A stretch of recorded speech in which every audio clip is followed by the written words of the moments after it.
ating lahat. Ako nga po pala si Kamay Style, ang inyong lingkod. Kung hindi pa po kayo nakasubscribe, paki-subscribe na po at paki-hit ng all notification bell para lagi po kayong updated. Paki-like na lang po and then comments down below and share na rin po sa mga friends, relatives ninyo.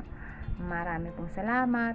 Ang ibibigay ko po sa inyo ay tungkol po sa aking kasamahan sa Taiwan, sa sipil po.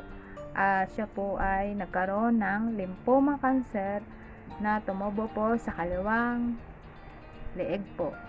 Ngayon po ay kumalat na po hanggang tiyan po. Kaya po kumakatok po ang kanyang puso para po humingi po ng kaunting tulong sa inyo, aking mga kababayan. Siya po ay na-detect noong November 29. Ngayon po ay may 5 session po siya. Kada session po ay 49,000.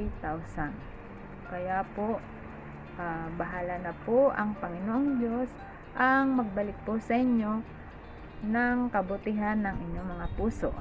Marami pong salamat. Please watch this video.